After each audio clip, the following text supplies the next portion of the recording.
On peut dire que nous sommes une localité oubliée par l'État, alors qu'on a beaucoup d'acquis. La Guinée, terre de recherche et de prospérité, c'est pourquoi nous l'appelons d'ailleurs le paradis. Elle est bien profonde, mais pour la découvrir, ne vous inquiétez pas, vous pouvez compter sur planet7.info. Alors aujourd'hui, après Samaya et Frigagbe, nous sommes toujours dans la région de Kindia, mais dans un village très très profond. Et avec nous sommes avec un monsieur qui va nous faire découvrir ce village, qui va nous parler de ce village, qui va nous dire où nous sommes et quelles sont vraiment les réalités, les acquis de ce village, de cette localité. Alors nous allons lui permettre de se présenter avant de nous plonger dans cette partie du paradis. Bonjour monsieur. Bonjour. Comment vous vous appelez? Moi je m'appelle Ibrahimba. Ibrahimba. Sommes toujours dans la région de Kindia. Pour le moment, les téléspectateurs ne savent pas où nous sommes. Est-ce que vous pouvez leur dire, nous sommes dans quelle partie précisément de la Guinée? Nous sommes à Kindia, Linsan, Kinsan, Botoui, Sinthiou. C'est-à-dire nous sommes dans le secteur de Sinthiou, district de Botoui, sous-préfecture de Linsan, relevant de la préfecture de Kindia. Voilà, vous l'avez compris, nous sommes à Kindia, nous sommes à Linsan, mais nous sommes dans le district de Botoui. Secteur Sinthiou. Voilà, secteur Sinthiou. Avec lui, nous allons savoir comment, pour venir ici, qu'est-ce qu'il faut pour atteindre ici.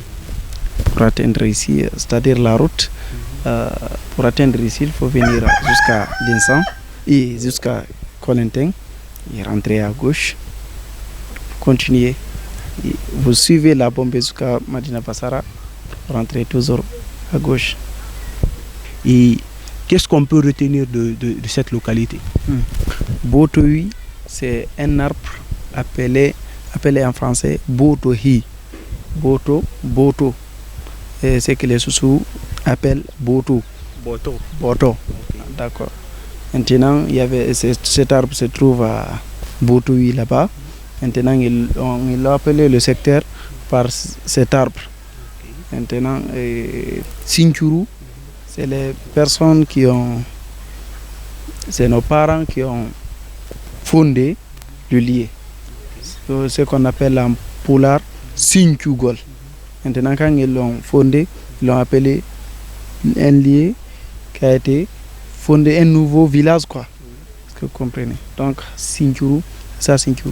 Voilà, nous l'avons dit, la Guinée, c'est une terre de recherche et de prospérité. Alors, ici, précisément, quelles sont les recherches d'ici?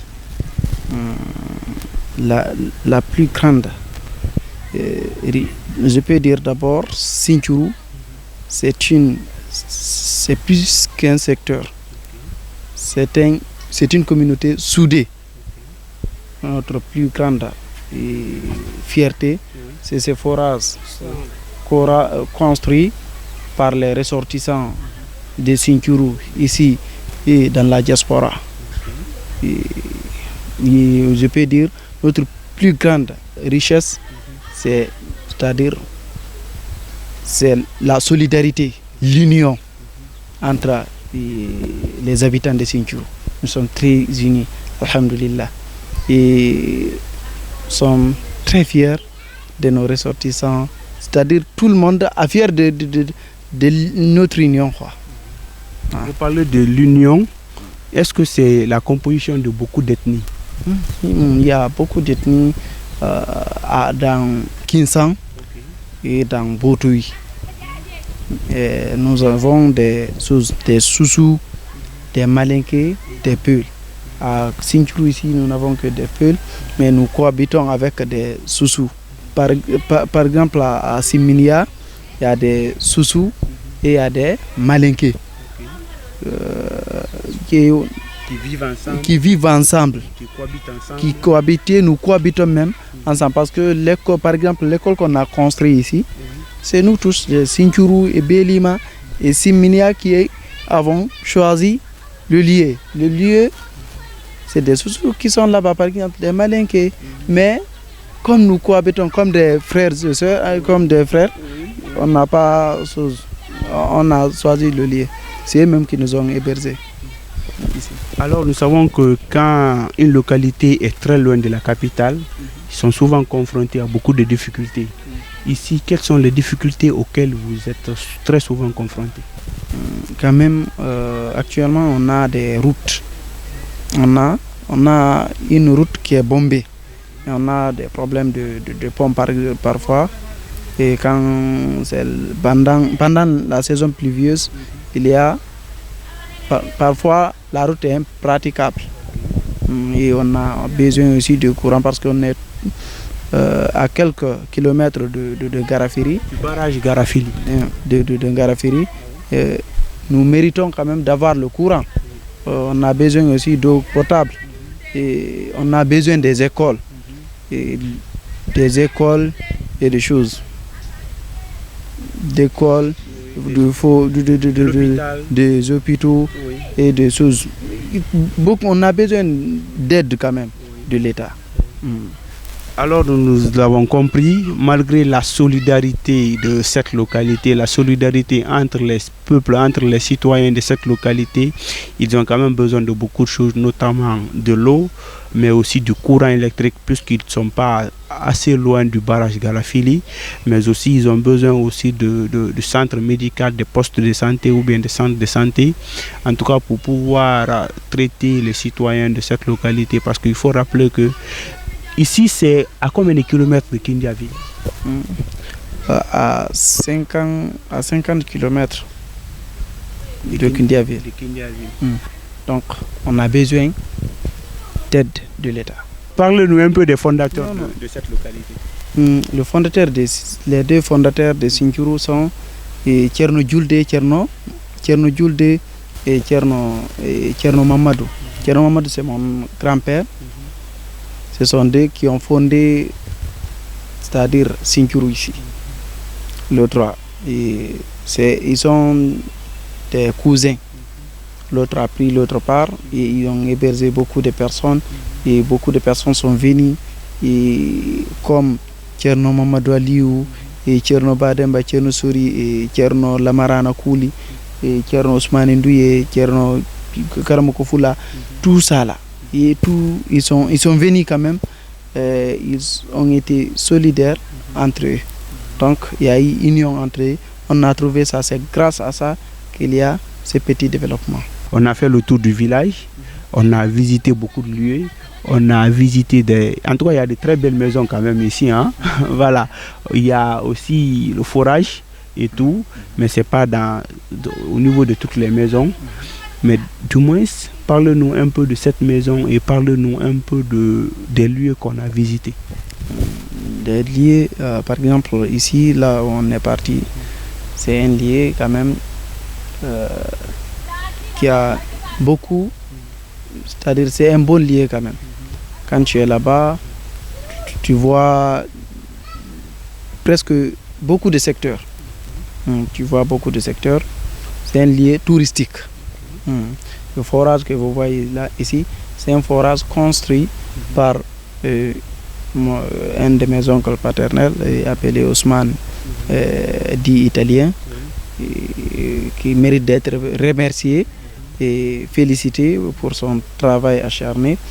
Regardez le forage qu'il a fait et la maison qu'il a construite, et ça vend aussi l'image du secteur. Donc, si vous voyez aussi, par exemple, là où c'est lui-même qui a fait aussi le forage qui est à Baudoï. Donc, des personnes comme ça là méritent d'être remerciées, comme lui, Oussa Ramadan, et Bap Mamadou Alpha, et Bap Mamadou, c'est lui, aussi le président des ressortissants de Sinthiou. Donc, tout ce qu'on a fait ici, c'est grâce à eux. Il y a aussi un forage pour la localité. Il y a le forage construit par les ressortissants.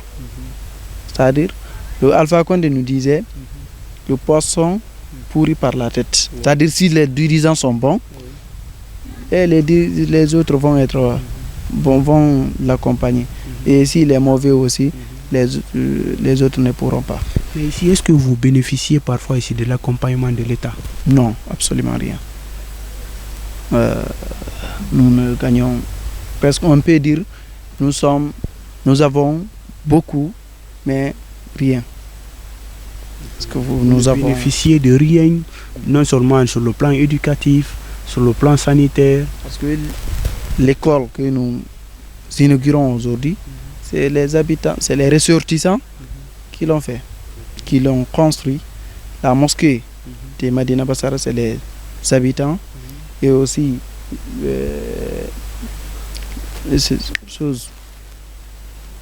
l'hôpital de Botoui, c'est les ressortissants qui l'ont fait. Le Fouras, c'est les ressortissants. Et l'État. On peut dire nous sommes une localité oubliée par l'État. Alors qu'on a beaucoup d'acquis, comme l'agriculture, l'élevage.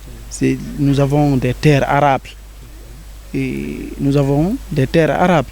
Si l'État pouvait accompagner, nous donner des routes, après avoir construit tout ça là, après, si on avait des routes, après le récolte, on pouvait envoyer ça à Conakry. Ça allait contribuer au développement de la Guinée. Est-ce que vous comprenez? Donc, l'État doit prendre leurs responsabilités. Alors, c'est quoi? Parce qu'aujourd'hui, nous avons affaire avec une autorité qui est à l'écoute des citoyens. Vous, aujourd'hui, quel est votre cri de cœur que vous lancez à l'endroit, notamment du président même de la République, le général Mamadi Doumbouya, pour venir en aide de votre localité?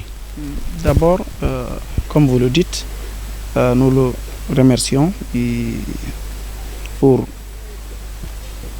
ce comportement d'être, c'est-à-dire à l'écoute de la population, et nous l'appelons à faire face à la réalité, c'est-à-dire de prendre ses responsabilités et d'aider la population de Kinsan, Botoui, Sinthiou. Mesdames et messieurs, vous l'avez compris, le message est passé. Nous sommes encore à Kindia, à travers Planète. Nous allons vous faire découvrir beaucoup de localités et à très bientôt pour un autre numéro.